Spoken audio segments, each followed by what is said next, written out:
I just want to, before I explain what our house is all about, I just want to say thank you to Phil and Brett for just actually choosing regional project.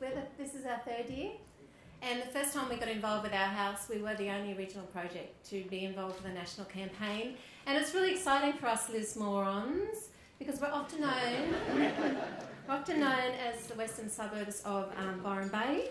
So we are encouraged that you chose us. So just very quickly, for those who don't know what our house is is a project by the Northern Rivers Community Cancer Foundation and Our Kids, which is a foundation that's run out of Lismore Base Hospital. I guess the question is, what is our house? Our house is basically, sorry, I do know how to use this. So our house is actually a 20-unit low-cost accommodation for regional cancer patients and children and their families who are receiving care at Lismore Base Hospital. So currently at the moment, Lismore Base Hospital is going through a huge reconstruction. We're nearly got our stage 3 for our hospital. There's lots of things happening. 2 years ago, our cancer services actually opened up, and I guess why we're building our house, which is the next slide, is that Lismore unit, by the end of June, weather permitting, and we're not having much luck lately, are we, is that we'll have 2 Lino machines, an MRI and a PET scanner. And I guess, I know there's some doctors in the house, but I'm actually not a doctor. But so for those who aren't doctors, that means that Lismore Cancer Unit is a one-stop shop for people who've got cancer in our regional north coast up there. Just to give you an idea of where those people will actually be drawn from, to give you so we go from north to Tweed, south to Coffs Harbour. So even though Coffs Harbour actually has a cancer unit down there, it won't have all the cancer services, it mainly looks after prostate cancer. So Lismore picks up all the other cancers as well. It goes west to Tenterfield and right down to Glen Innes, down the Tablelands, which is quite a significant area when you think about it. That's quite a bigger area than Sydney itself that we draw people from.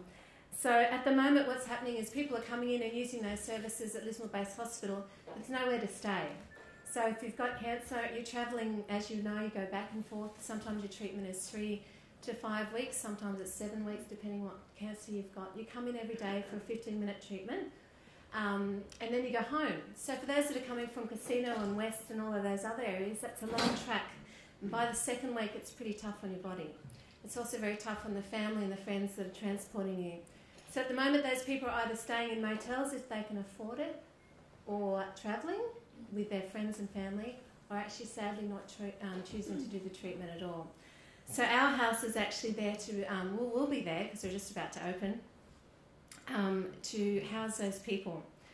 So to give you an idea, with all those machines working together, we were told recently it'll be the only regional centre that'll have those services at this moment working together, which we're pretty proud of, being the western suburbs of Byron Bay. We're very proud of that.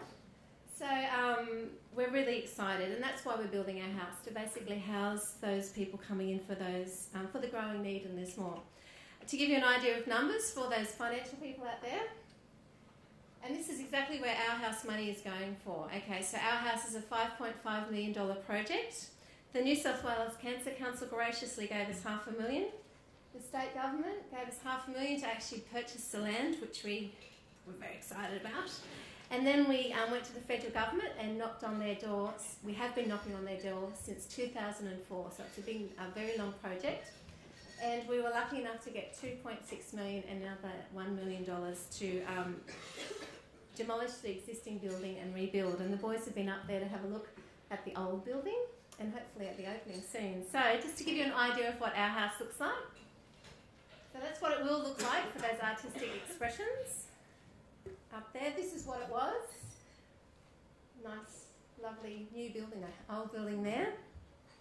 Okay, this is in January, which is all very exciting. So I'm basically standing on the balcony of our hospital. So we're directly across from the cancer unit. So literally, those patients and their families will be able to stay across the road and just walk across the road. So that's in January, February, yay, March. I'm so excited. Nothing like bricks and mortar. April, May, and that's just where we are now. So unfortunately, we were going to put the roof on this week, but we've had weather like you guys. So the roof will go on next week. So this is us now. So we're pretty excited. You can see the hospital behind. So this one's pretty excited about our house. To give you an idea, the community had to raise $1 million to actually finish the project, and that's where Dry July has been so significant in just helping us to complete and put things in actually the rooms. So we're very excited. So we just again want to say thank you to the guys. And if you want, the other thing I just want to mention about, it's been so encouraging for a regional area to be involved with Dry July, is I asked for a breakdown of who actually clicks on Lismore Base Hospital, and we found that people from across Australia actually saw us as being important, and even though they'd never been there or had no connection to Lismore, they were choosing Lismore Base Hospital, and that's, I must say, is very encouraging for us being in regional Australia. So I just want to say thank you for all those people who will tick on Lismore Base Hospital, and for those who already have. Thank you. Congratulations, Rebekka. What an exciting time for Lismore Base Hospital.